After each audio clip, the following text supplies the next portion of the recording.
Terror absoluto en Veracruz. Carretera federal de kilómetro 104, municipio de Cotaxtla. El silencio de la madrugada fue roto por el rugido de motores y el eco de los disparos. El operativo comenzó cuando un convoy de la Secretaría de Seguridad Ciudadana, reforzado por la Fuerza Especial dirigida por Omar García Harfuch, interceptó 4 tractocamiones tipo Thornton y 2 vans blindadas que avanzaban en formación cerrada. Lo que siguió fue un infierno: 28 sicarios abatidos, 96 detenidos y el cierre total de la vía durante más de 6 horas. Las luces de emergencia teñían de rojo la niebla que descendía sobre la carretera, mientras el sonido de las ráfagas se mezclaba con los gritos y el estruendo de los motores. Pero lo verdaderamente escalofriante vino después. Al inspeccionar la zona, los agentes hallaron una bodega de fertilizantes que ocultaba algo mucho más oscuro. Un centro de mando clandestino desde donde se coordinaban operaciones criminales que se extendían por todo el Golfo de México. Entre fusiles Barrett calibre .50, cargadores dobles, placas balísticas y equipos de comunicación encriptados, los uniformados caminaron sobre una escena de guerra. El lodo estaba mezclado con sangre. Los cuerpos, marcados con brazaletes negros en las muñecas, pertenecían a una red monstruosa de más de 6.178 operadores identificados por inteligencia federal, desmantelada en una sola noche. Vehículos calcinados, radios abiertos transmitiendo gritos ahogados y una instrucción final captada por cadena cifrada. No hay vuelta atrás.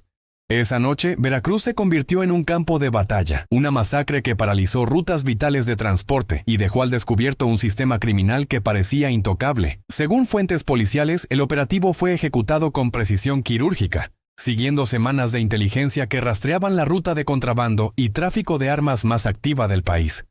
Bajo la coordinación directa de Omar García Harfuch, las fuerzas especiales irrumpieron sin previo aviso, utilizando drones térmicos y barridos satelitales para neutralizar los objetivos antes de que pudieran reagruparse.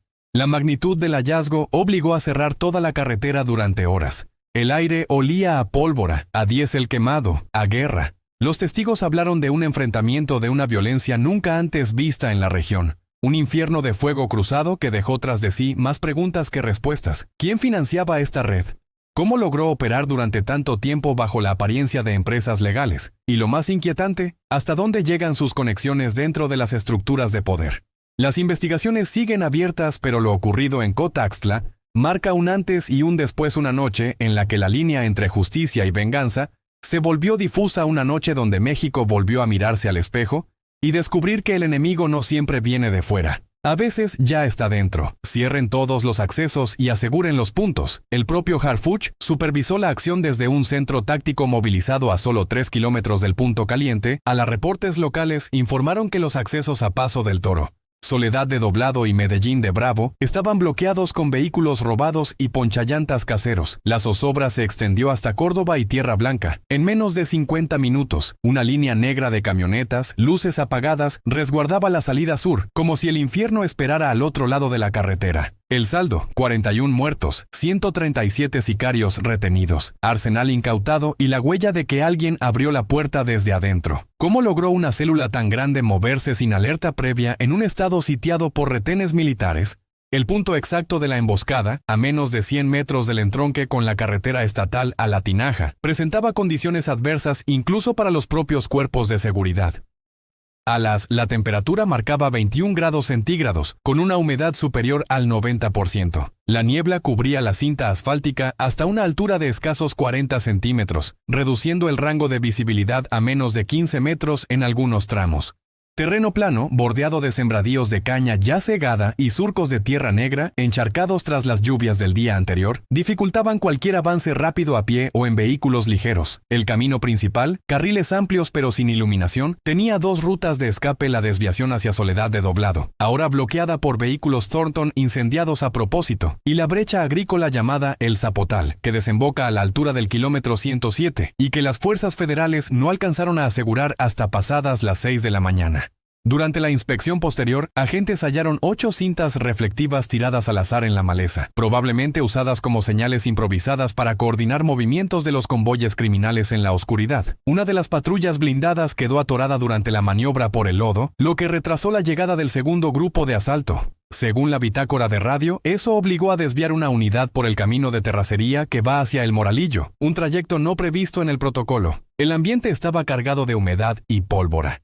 Solo el zumbido lejano del tendido eléctrico interrumpía por momentos el silencio denso que siguió al tiroteo inicial. Fuentes operativas indican que uno de los drones de reconocimiento sufrió fallo de transmisión justo en el perímetro oeste entre los campos de sorgo, provocando que una franja de casi 200 metros quedara ciega durante los primeros minutos del despliegue. En medio de la confusión, la presencia inexplicable de una bicicleta abandonada junto al señalamiento de velocidad, llantas aún tibias, revelaba que el sitio, horas antes del operativo, no estaba tan vacío como parecía. La identidad de los grupos criminales involucrados en este operativo fue uno de los aspectos que más tensaron la narrativa tanto en los comunicados oficiales como en los reportes paralelos de campo. Según los primeros informes de inteligencia compartidos por la Secretaría de Seguridad Ciudadana, el núcleo de la estructura desmantelada pertenecía a una célula del cártel Jalisco Nueva Generación, específicamente el brazo armado conocido como Los Chacales, grupo identificado por operar en el corredor Veracruz-Boca del Río, Córdoba y con presencia intermitente en municipios de la cuenca del Papaloapan. Sin embargo, dos fuentes del área de investigación estatal consultadas después por este reportero mencionan que entre los detenidos aparecieron individuos vinculados a células menores de los Zetas vieja escuela, lo que apunta a una posible alianza táctica solo para la ocasión. Al respecto, se ha filtrado un análisis preliminar que sugiere que la logística del traslado y convoy requirió coordinación más allá de un solo cartel. Fuentes extraoficiales señalan patrones en la comunicación codificada que se repiten en incursiones de Grupo Sombra y Cartel del Noreste. Una oficial del primer anillo de seguridad que pidió anonimato por temor a represalias declaró: "A esos ni los conocíamos. Aquí hablaban como los del norte y tenían tatuajes que aquí no se usan. Llegaron con brazaletes distintos, no traían los mismos códigos". Esta declaración coincide con testimonios de pobladores del ejido Potrero Viejo, quienes escucharon detonaciones y vieron correr a gente con acentos y porte distintos a los habituales en la región. Además, circulan en grupos cerrados de radio policíaco fragmentos de audio, donde se escucha a uno de los captores gritar coordenadas utilizando claves de Tamaulipas, hecho aún no reconocido en las conferencias de prensa matutinas, mientras la Fiscalía Estatal declaró en la tarde del viernes que todos los detenidos presentan perfiles del CEJONG. El parte operativo federal se localizaron armas largas con grabados de manufactura casera y un lote de más de 100 cargadores correspondientes a fusiles AK-47, así como identificaciones apócrifas de seguridad privada, lo que sugiere la operación conjunta de grupos subcontratados. Hasta el momento, la procedencia formal de por lo menos 7 armas Barrett calibre 50 no ha sido aclarada públicamente. Un elemento pendiente es la ausencia del líder regional conocido como el Mayo Chivo, a quien reportes ciudadanos ubicaron 36 horas antes en Paso del Toro, pero cuya presencia en el lugar no pudo ser confirmada ni por análisis de ADN en las bajas ni entre los aprehendidos. Por el momento, las versiones oficiales se limitan a señalar a CYNG como el principal responsable, pero movimientos extrañamente sincronizados y testimonios recogidos en el perímetro siembran la duda sobre la existencia de un pacto temporal entre facciones rivales. La información sobre las armas recuperadas, especialmente los equipos de comunicación militar, sigue en análisis en laboratorios federales.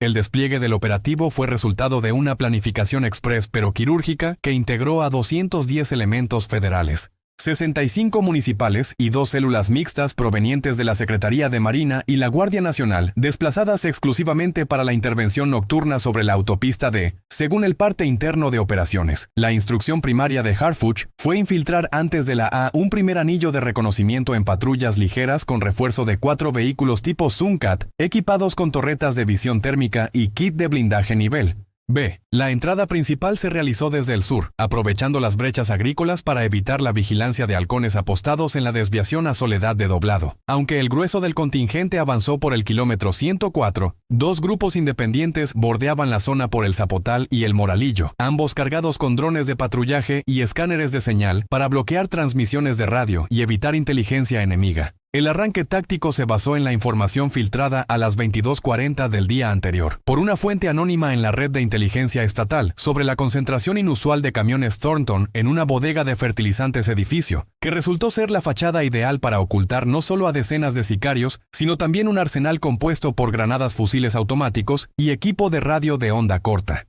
La entrada se realizó en 5 primero, el cerco perimetral segundo, la inhibición de comunicaciones con bloqueadores portátiles, tercero, la señal para neutralizar a los tiradores con francotiradores apostados sobre los techos de las patrullas blindadas, cuarto, el avance de los binomios caninos detrás de los escudos balísticos, y por último, la irrupción de las fuerzas especiales escoltando a mandos superiores hasta el centro de mando improvisado. El enfrentamiento fue brutal y breve. Tras el primer disparo menos de 4 minutos, bastaron para desatar un cruce de fuego en 3 frentes trincheras improvisadas, con costales de azúcar y fertilizante, camionetas tipo Tacoma con blindaje artesanal y armas modificadas para ráfagas cortas. De acuerdo con grabaciones de la frecuencia táctica, una maniobra imprevista obligó al repliegue de 2 escuadras estatales, cuando una explosión, probablemente a causa de un proyectil de fabricación casera, desgarró el costado de la bodega principal.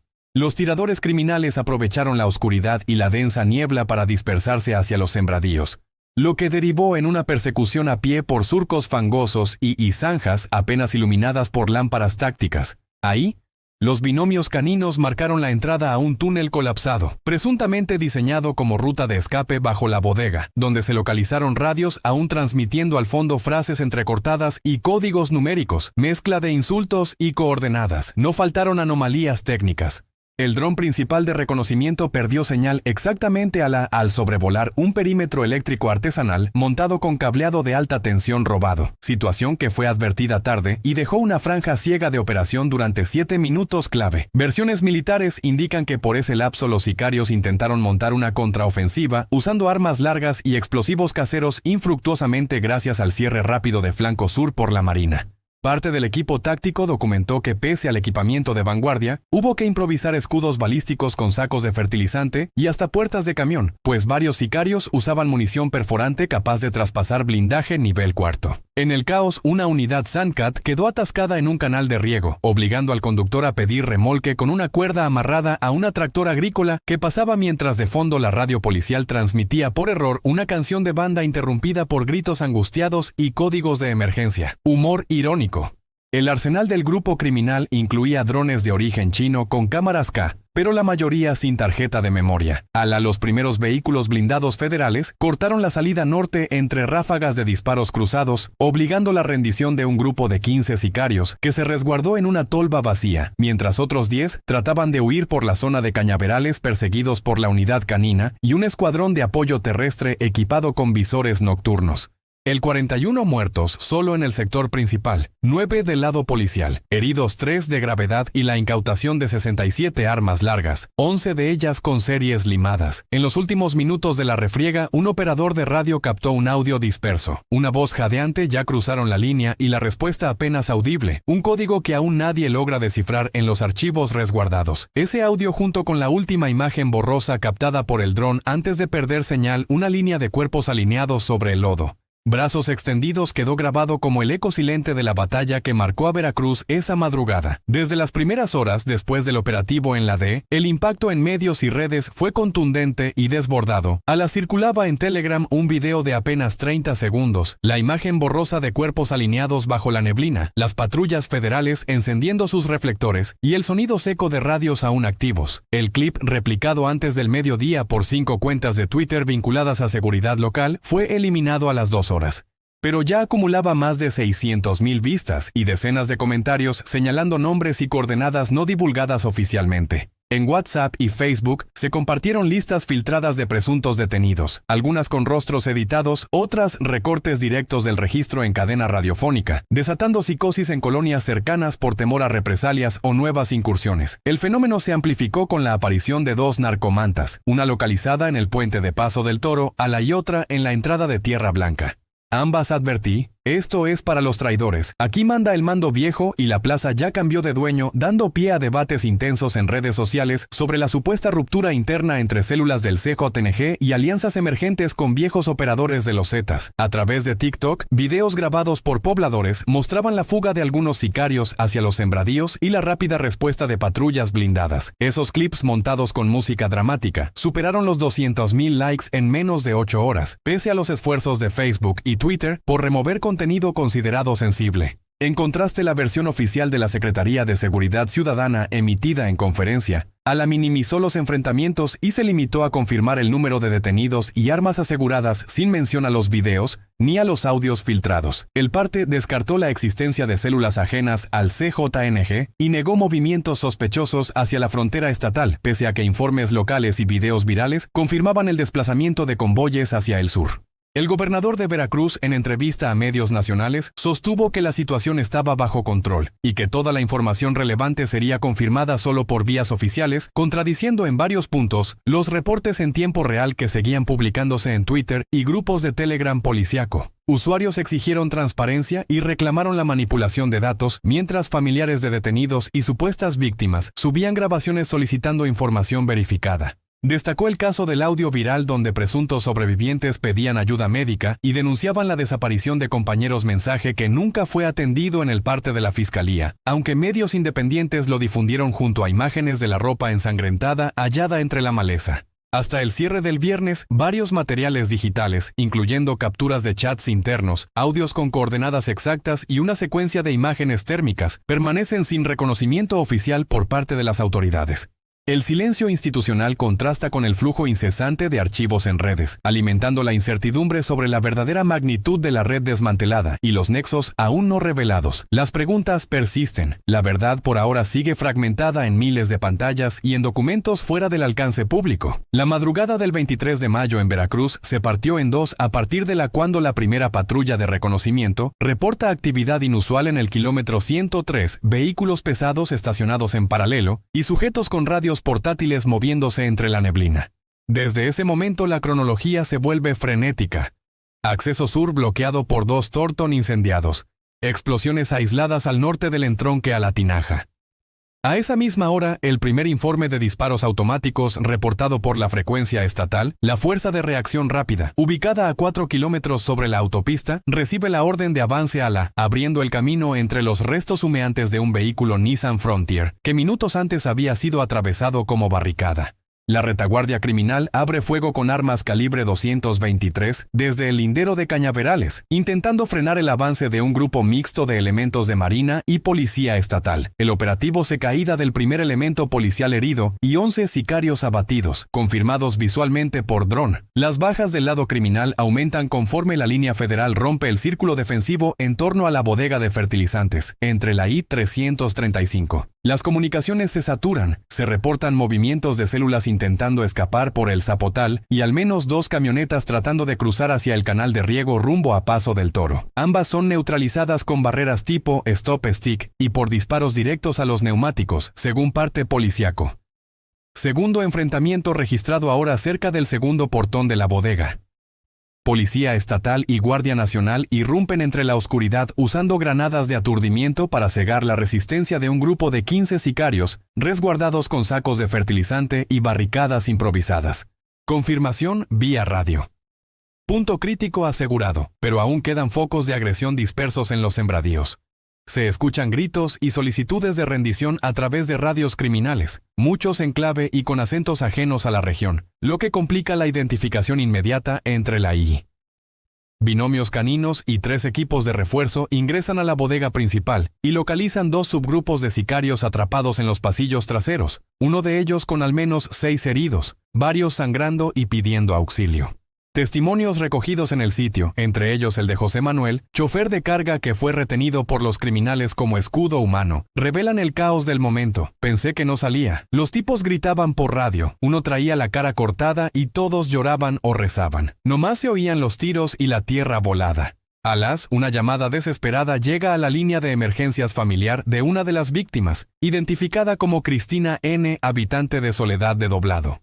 Suplica a las autoridades que informen sobre el paradero de su hermano, un repartidor local presuntamente desaparecido en medio del tiroteo. A esa hora, la cifra preliminar de detenidos sube a 78, con confirmación de 27 abatidos. El comandante regional reporta por radio casi al borde del llanto. El área está asegurada, pero hay gritos aún en el canal. Posible bando oculto entre la caña y 431 refuerzos arriban a limpiar los últimos focos de resistencia. Se suman 18 detenciones adicionales tras la localización de una tolva donde intentaban refugiarse 6 integrantes de la célula armada, todos con heridas de bala a la parte oficial. Retén en Paso del Toro establece control total vía cerrada. Primeros traslados de heridos al Hospital Regional de Boca del Río. El cierre de la operación al amanecer arroja la cifra 41 muertos, 137 detenidos y más de 90 armas aseguradas sobre el terreno. Los sobrevivientes, choferes y campesinos atrapados por la violencia relatan entre sollozos y miedo cómo los usaron como escudo o tapadera en la huida. La tensión se mantiene mientras los cuerpos son removidos y las familias acuden al sitio bajo custodia militar, buscando rostros entre la niebla y la tierra removida. La masacre registrada sobre la D no es un hecho aislado, sino la culminación de una espiral de violencia que ha marcado a Veracruz en los últimos 3 años.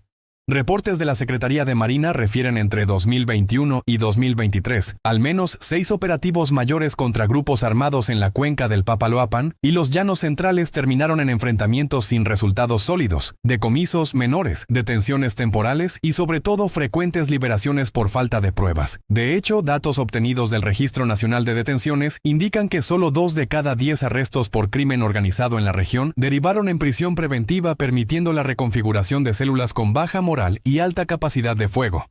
Incursiones como la de febrero pasado en la zona de Cosamaloapan, donde fuerzas estatales fueron emboscadas y 6 agentes murieron, anticiparon la operación masiva de mayo, pues dejaron claro que las rutas federales y estatales estaban infiltradas por halcones y operadores logísticos pagados por diferentes cárteles. La presencia intermitente de células del CJNG, Grupo Sombra y remanentes de los Zetas, vieja escuela, había cobrado fuerza a partir de 2022, en particular, tras el vacío de poder que dejó la captura de líderes históricos en Minatitlán y Acayucán. La violencia entonces migró hacia rutas clave de transporte de carga, secuestrando en menos de 6 meses más de 20 tractocamiones con mercancía valuada en millones y utilizando bodegas agrícolas como casas de seguridad temporales. Testimonios recabados por la Fiscalía General del Estado durante 2023 ya advertían de preparativos inusuales en almacenes y talleres mecánicos cerca de La Tinaja, donde incluso empleados locales notaron movimientos nocturnos de vehículos pesados sin placas y hombres armados descargando cajas selladas.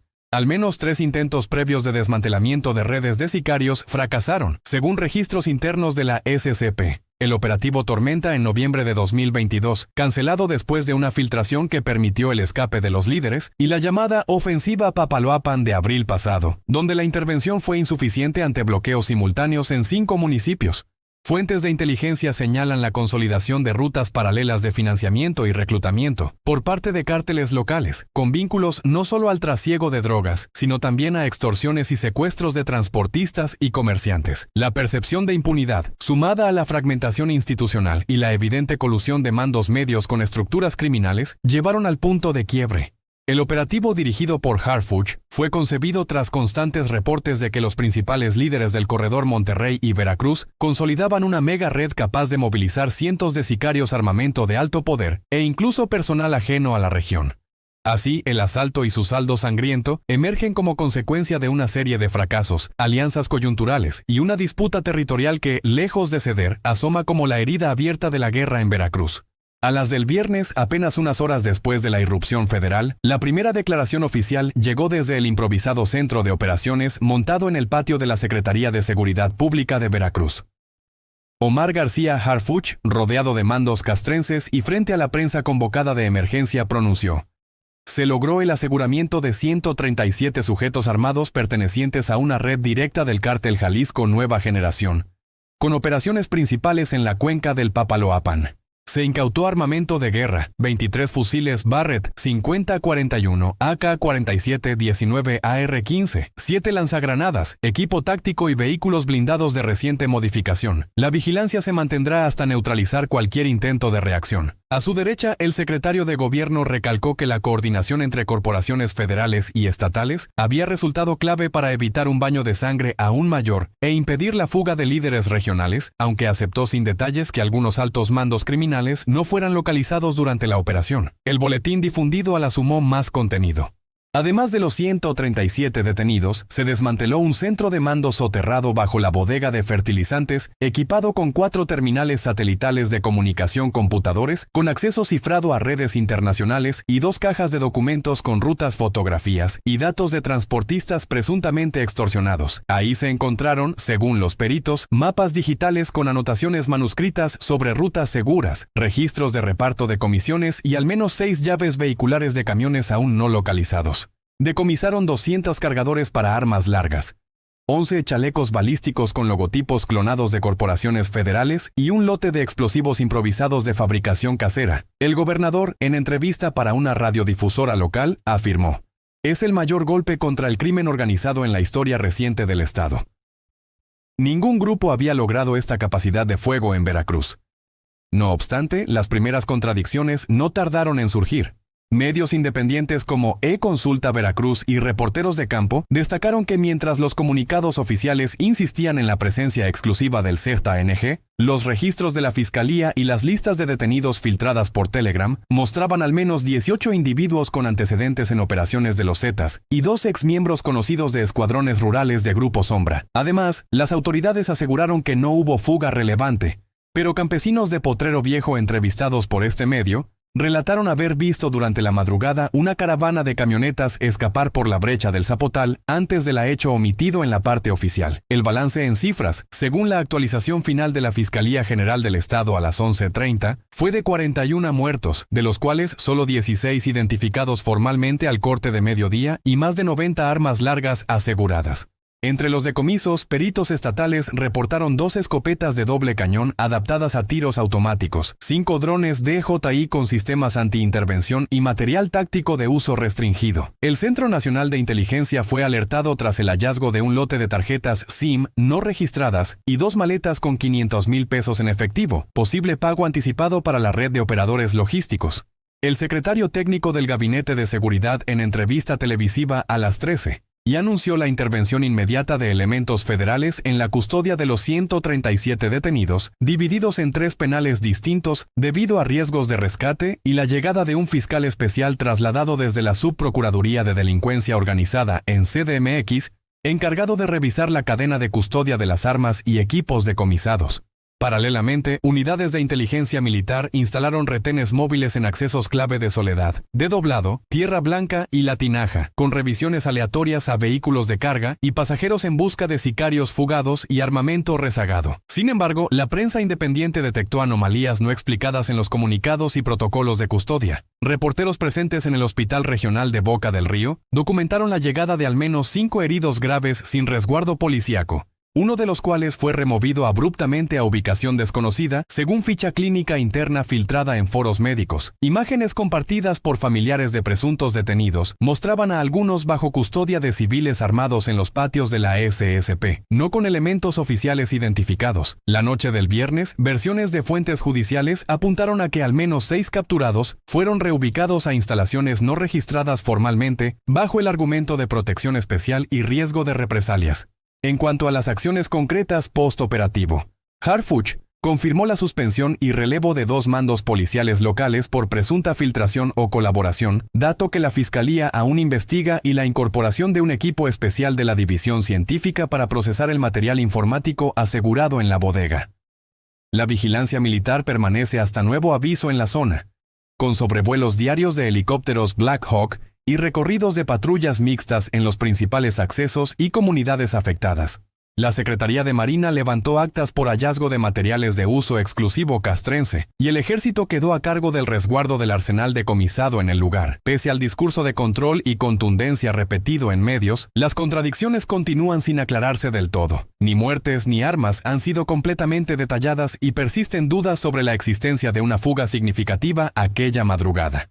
Los ciudadanos y medios locales, más allá de los boletines oficiales, permanecen a la expectativa ante posibles revelaciones posteriores que puedan recortar o ampliar la dimensión real del golpe. El impacto inmediato del operativo y la masacre sobre la D se sintió en toda la franja central de Veracruz y se tradujo en un clima de alerta máxima que paralizó la rutina diaria de miles de habitantes. A partir de las media y durante las siguientes 8 horas, al menos 7 tramos carreteros, incluyendo los entronques a La Tinaja, Paso del Toro y Soledad de Doblado, permanecieron completamente cerrados con retenes militares y barricadas levantadas por camionetas y calcinadas. El flujo de transporte de carga y pasajeros quedó bloqueado. Camiones varados sobre el asfalto, urbans atascadas en la niebla, choferes durmiendo sobre el volante y traileros comunicándose vía radio en espera de órdenes para reanudar la marcha. Según la Cámara Nacional del Autotransporte de Carga, se estimó una pérdida económica superior a 16 millones de pesos solo por el retraso de carga.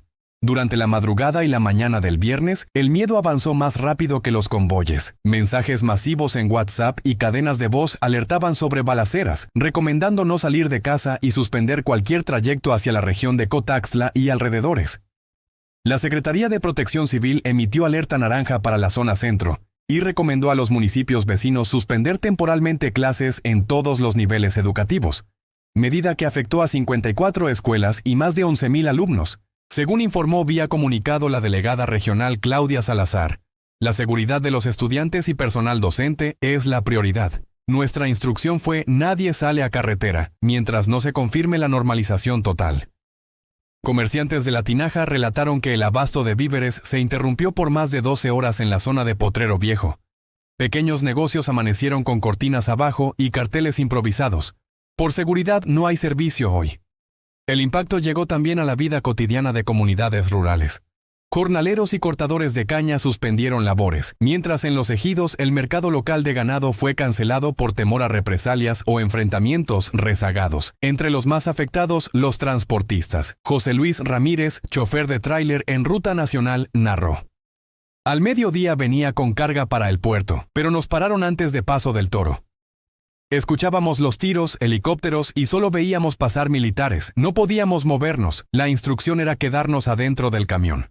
Muchos compañeros están varados desde la madrugada. Comerciantes de Tierra Blanca como doña Miriam López coinciden: no hay paso, nadie vende. La clientela no sale de sus casas. No es el primer susto, pero nunca así de fuerte y tan largo. El temor se propagó entre la población. Protección Civil reportó más de 200 llamadas de auxilio solicitando información, traslado o resguardo en distintos puntos de la cuenca.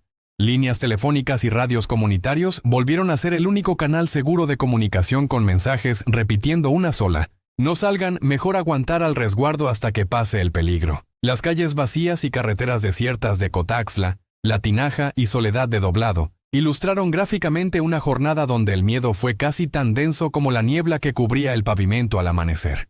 El golpe contra la red de 6,178 sicarios en Veracruz reveló una operación criminal con 1,900 estructura mucho más sofisticada de lo que las primeras versiones sugerían. De acuerdo con los documentos incautados en la bodega de fertilizantes y los informes preliminares de la Fiscalía General de la República, el financiamiento de la red provenía de al menos 3 fuentes: extorsión sistemática a transportistas en las rutas federales, cobro de piso a comerciantes y ganaderos en la cuenca central y triangulación de recursos a través de empresas fachada registradas en el corredor industrial Córdoba-Orizaba. Los peritos federales rastrearon pagos directos documentados en recibos electrónicos y libretas físicas localizadas que detallan periódicas de entre 200,000 y 2 millones de pesos por semana, movidas a cuentas a nombre de terceros, incluyendo ex empleados municipales y operadores con antecedentes de lavado de dinero. En los equipos de cómputo asegurados hallaron hojas de cálculo con nóminas de más de 580 sicarios activos, listados con apodos, rangos y número de arma asignada, así como pagos diferenciados según antigüedad y grado de participación en acciones violentas con primas específicas por levantones, bloqueos carreteros o bajas a fuerzas oficiales. La logística de reclutamiento seguía el patrón documentado en otras regiones dominadas por el CEJONG: captación de jóvenes en situación vulnerable mediante promesas de sueldo fijo, protección familiar y beneficios inmediatos, reclutando principalmente en las periferias de Poza Rica, Tierra Blanca y las colonias más marginadas del puerto de Veracruz. Detrás, según datos cruzados entre la SCP estatal y la UIF, operaba un esquema donde intermediarios conocidos como padrinos recibían entre 15 y 25,000 pesos por cada nuevo integrante persuadido a enrolarse. El entrenamiento inicial se llevaba a cabo en casas de seguridad ubicadas en zonas rurales, con jornadas de adiestramiento que incluían manejo de armas largas, táctica de emboscada y simulacros de bloqueo con vehículos de carga. Según lo declarado por 2 de los sicarios capturados en la primera oleada de detenciones, la jerarquía interna se organizaba en células de 20 a 40 operadores, encabezadas por mandos identificados como tenientes y sargentos, muchos de ellos con pasado en corporaciones policiales disueltas, o en grupos de autodefensas que evolucionaron hacia el crimen organizado. Junto a investigaciones federales y estatales, encontraron vínculos concretos entre la red de sicarios y al menos 3 estructuras políticas de nivel funcionarios de los municipios de Cotaxtla, Soledad de Doblado y Tierra Blanca, señalados por omisión y colusión en otorgamiento de permisos para bodegas, talleres y flotillas de transporte presuntamente ligados al grupo delictivo. Al menos 2 ex-regidores y un director de obras públicas aparecen mencionados en las comunicaciones interceptadas y en las libretas contables localizadas en el operativo como receptores de diezmos a cambio de liberar rutas o permitir el establecimiento de centros de operación logística. El esquema incluía protección empresarial, particularmente de compañías de transporte y agroindustria, que con pagos periódicos y contratos simulados de arrendamiento facilitaban el movimiento de armamento y operadores sin levantar sospechas formales ante los filtros de revisión. Un dato relevante confirmado por la Subprocuraduría especializada en investigación de delincuencia organizada es la existencia de una mesa técnica de coordinación criminal descubierta tras el análisis forense de los dispositivos asegurados, donde se documentaban reuniones mensuales entre enlaces de distintas células gestores de contratos y enlaces empresariales, todo bajo protocolos de comunicación cifrada. Además, registros administrativos ubicaron listas de claves de acceso a sistemas de rastreo satelital para tractocamiones y camiones Thornton usados en traslado de armas o personal, y planes de fuga codificados en mapas digitales con rutas alternas hacia Oaxaca y Puebla. La ruta del dinero y los vínculos institucionales han sido hasta ahora las piezas centrales de la investigación. Suman más de 70 cuentas bancarias congeladas y 11 órdenes de localización a operadores financieros a nivel estatal. Ya se notificó a la Auditoría Superior sobre las posibles anomalías en contratos de obra pública, cuyos recursos terminaban en manos del grupo delictivo. Los avances federales y estatales permiten esbozar con datos duros la dimensión real de la red criminal, no solo una fuerza de choque violenta, sino una estructura empresarial y política, capacidad de infiltración y control en buena parte del territorio veracruzano. El éxito y la magnitud del operativo contra la red de sicarios en Veracruz no se comprenderían sin el despliegue de recursos de inteligencia y tecnología de última generación. Desde la tarde previa al asalto, equipos de ciberinteligencia de la Guardia Nacional y la Secretaría de Marina instalaron 3 nodos de intervención para monitorear comunicaciones celulares, radios de banda corta y mensajes codificados enviados por walkie-talkies chinos de alto alcance.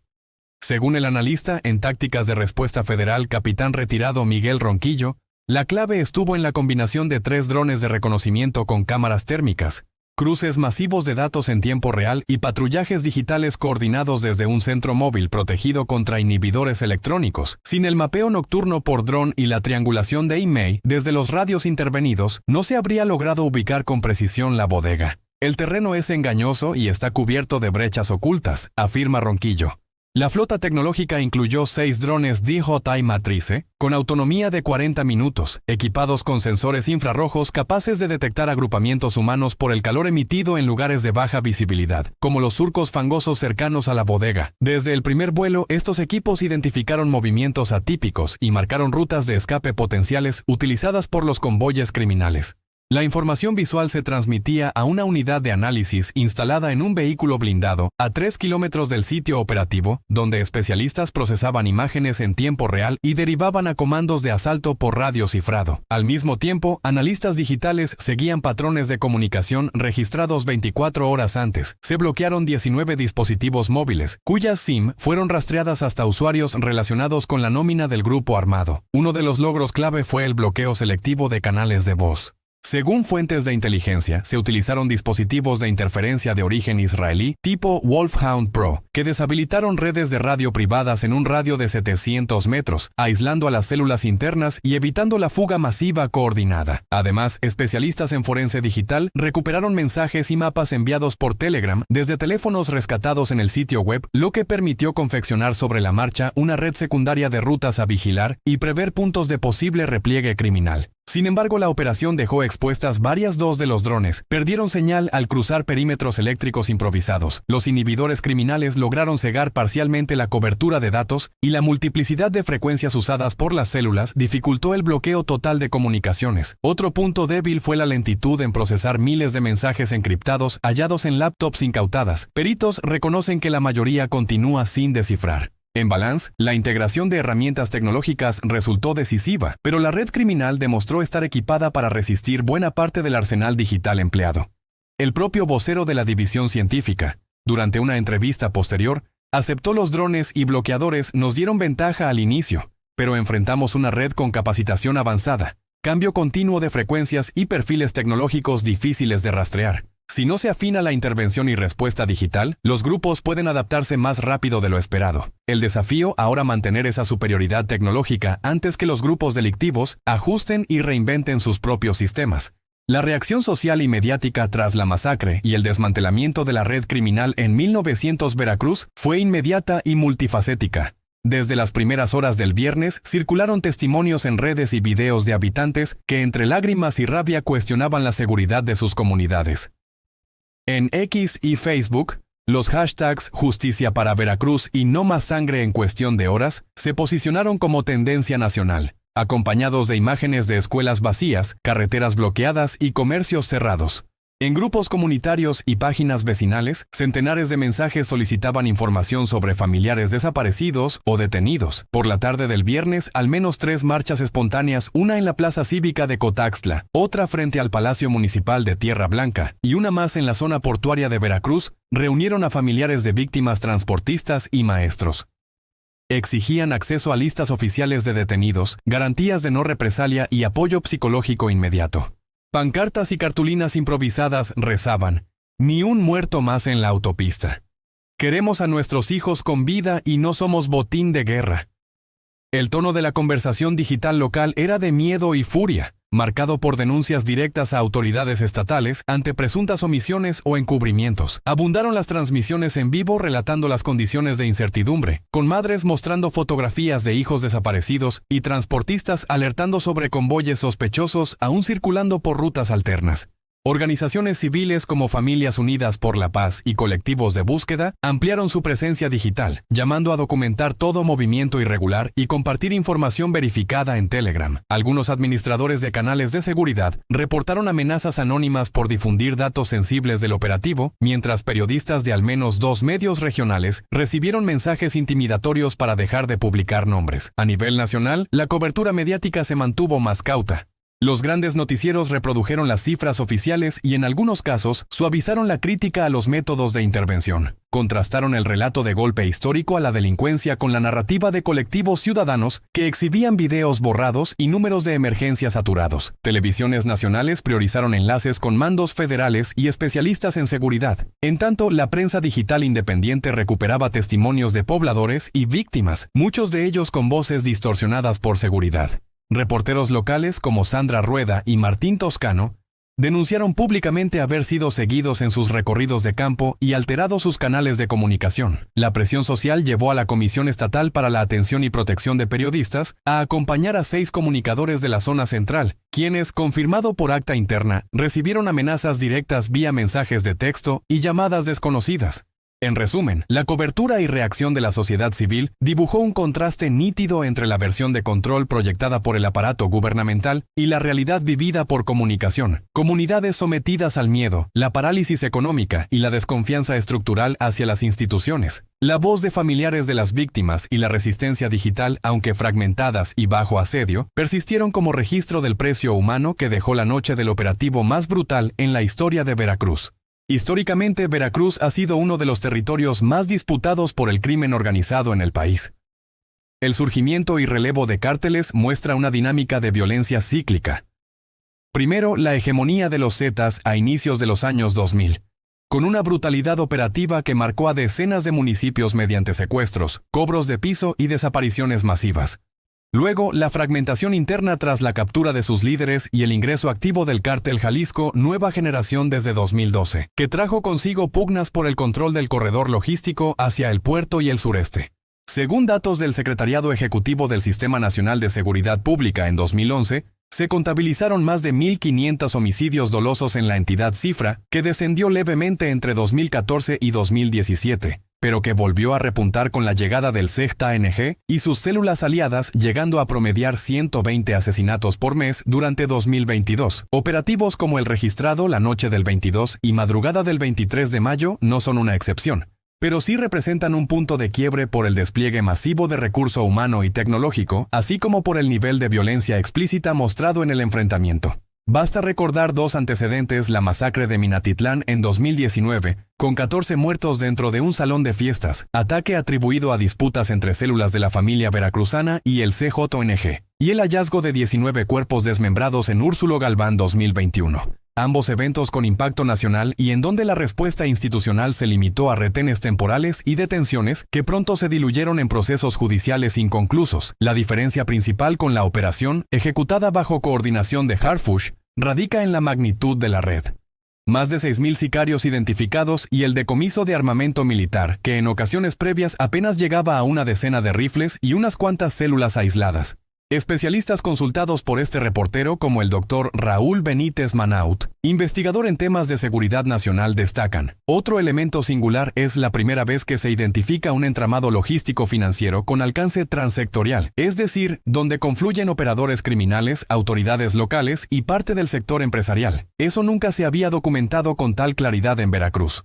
El análisis forense de comunicaciones, sumado a los testimonios en campo y la estructura organizacional desmantelada, permiten anticipar que la operación marca una inflexión no solo táctica, sino estructural en la política de combate al crimen. Se expone la capacidad de adaptación de los cárteles, la debilidad institucional crónica y el riesgo latente de que, pese al golpe, los vacíos de poder generen nuevas alianzas o brotes de violencia en otras rutas menos vigiladas del Estado. Aunque la entidad intenta cerrar el paso a los grandes grupos criminales, las cifras y la evidencia muestran que Veracruz sigue siendo el escenario de una guerra de posiciones donde la frontera entre crimen y autoridad se diluye con alarmante frecuencia. Las horas posteriores al operativo revelaron fisuras y zonas grises que no aparecían en los comunicados ni en el discurso oficial difundido por las autoridades. Uno de los focos de polémica más persistentes fue la presunta existencia de filtraciones internas que permitieron, aparte de las células criminal, replegarse antes de la irrupción total del cerco federal. Según versiones recogidas por este reportero en círculos de seguridad pública estatales, al menos 2 oficiales adscritos a la comandancia de Soledad de Doblado habrían alertado vía mensajes encriptados sobre la presencia inusual de convoyes y la movilización de fuerzas especiales con varias horas de antelación, aunque la Fiscalía del Estado negó de manera tajante dicha versión. Peritos de la Guardia Nacional confirmaron que a las de la madrugada se detectó un tráfico irregular de comunicación entre radios policiales y teléfonos particulares asociados a empleados municipales, justo en la franja horaria donde al menos 3 camionetas lograron escapar por la brecha de El Zapotal. Otro punto que desató suspicacias fue el error de cálculo en el aseguramiento de rutas de escape. El protocolo exigía una cobertura simultánea de los accesos agrícolas y tramos secundarios sobre la D. Sin embargo, los informes de avance muestran cómo la cobertura real solo abarcó los 2 entronques principales entre la y la, dejando un lapso de más de media hora en el que varios operadores lograron dispersarse y presuntamente refugiarse en comunidades rurales cercanas de difícil acceso para las unidades blindadas. De acuerdo al reporte de un mando medio consultado de manera extraoficial, el error se agravó cuando la unidad táctica asignada a bloquear la brecha sur quedó atascada en el lodo, forzando una redistribución improvisada de efectivos y dejando un flanco al descubierto. Se perdió tiempo vital en la recuperación de esa patrulla, y mientras llegaban refuerzos, ya habían avisado a sus jefes, apunta la misma fuente en condición de anonimato. Las contradicciones entre la primera versión institucional y los datos recabados después también sumaron incertidumbre. Inicialmente la SCP estatal aseguró que ningún mando criminal había huido del sitio. Sin embargo, testimonios de campesinos y transportistas recogidos por la prensa indicaban que una caravana de 3 camionetas cruzó el canal de riego antes de la durante el fuego cruzado. El análisis balístico forense ubicó huellas de neumáticos y residuos de casquillos en al menos 2 puntos del corredor agrícola, y aunque el boletín matutino de la Fiscalía no los mencionó, los peritos federales admitieron en privado que esos indicios corresponden a una ruta de repliegue no asegurada durante la irrupción principal. Por su parte, un analista de inteligencia de la propia Secretaría de Seguridad Ciudadana reveló a este reportero bajo reserva de identidad: otra omisión relevante, no se anticipó el nivel de comunicación cruzada entre las células. Varios bloqueadores fallaron en el momento clave, y eso permitió a los líderes coordinar el repliegue de sus operadores más experimentados. Incluso se dejaron radios activos a propósito para sembrar ruido y confundir al rastreo digital. Este desliz técnico, sumado a la dispersión sobre el terreno y el cúmulo de equipos tácticos asegurados pero no registrados en tiempo real, abonó a la sospecha de que hubo coordinación parcial desde dentro para minimizar bajas clave. El expediente del operativo sobre la D al día siguiente ya contenía al menos 4 declaraciones administrativas sobre posibles actos de colusión o negligencia. Por mandato de la División de Asuntos Internos, 2 mandos intermedios quedaron suspendidos de funciones en espera de investigación formal, aunque ninguna autoridad aceptó públicamente la posibilidad de traición o fuga deliberada. El balance permanece incompleto. La línea entre error, omisión y complicidad sigue sumando capítulos, mientras los involucrados esperan el desenlace de las auditorías y la liberación de nuevos datos periciales.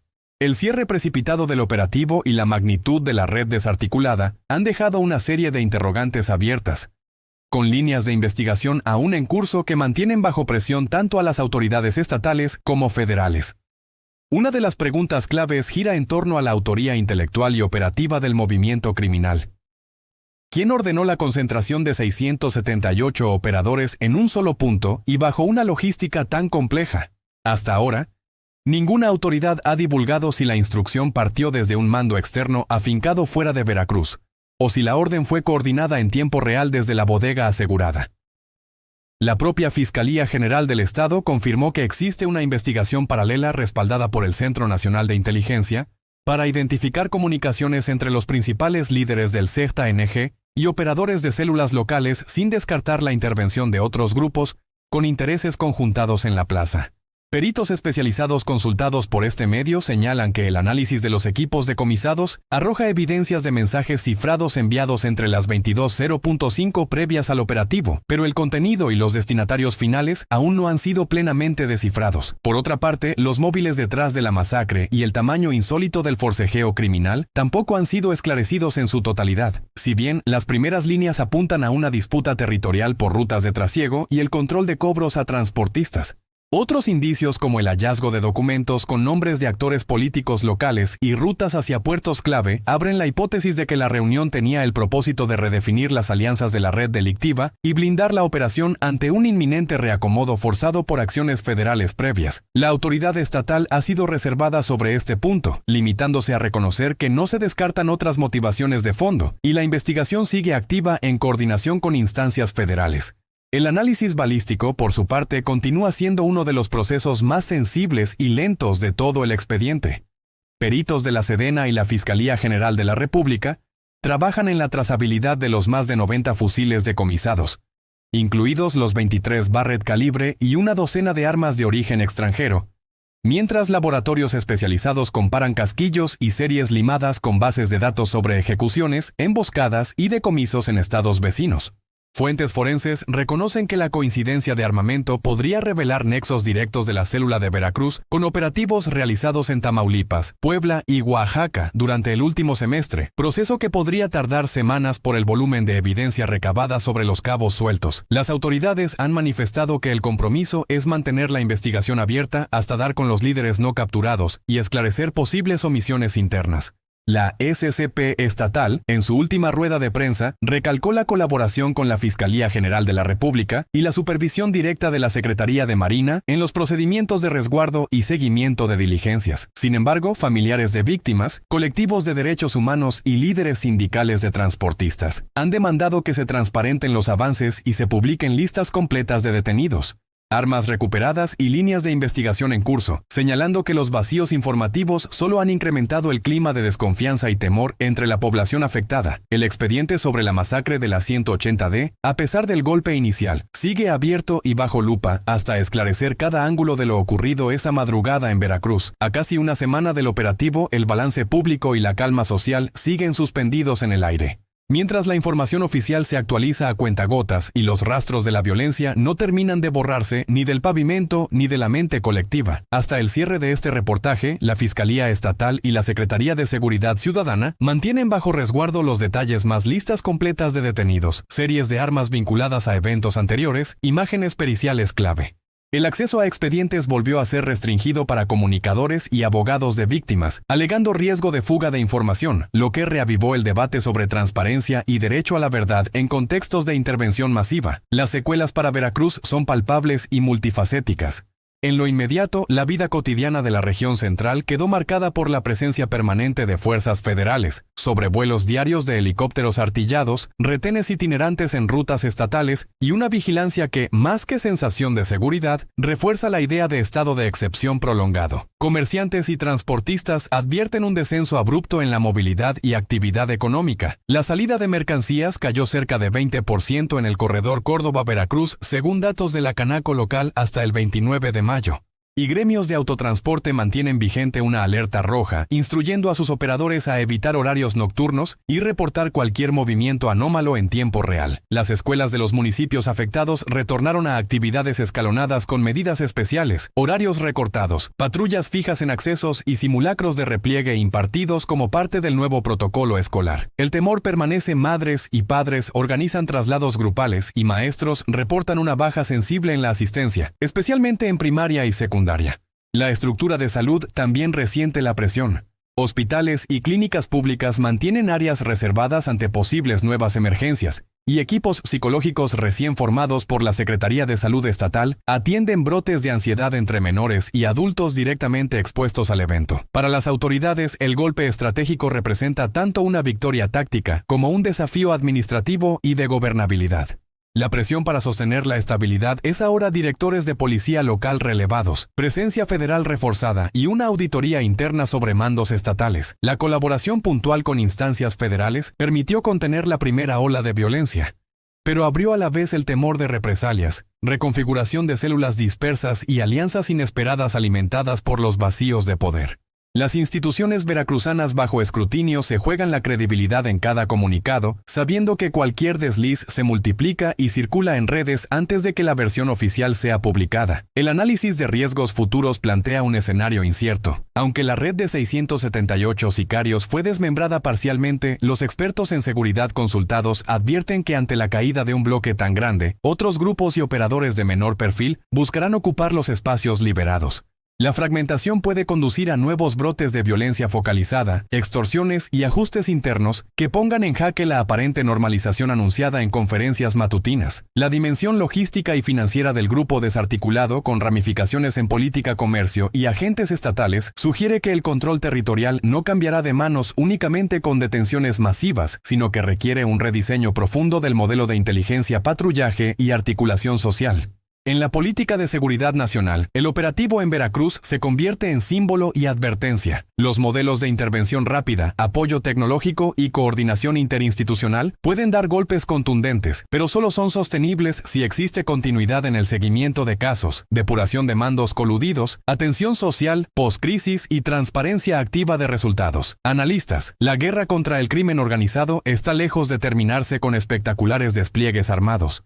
Si los vacíos legales, institucionales y económicos persisten, la espiral de violencia puede replicarse aquí o en cualquier otra región estratégica del país. Veracruz, entonces, permanece entre la zozobra y la esperanza cauta.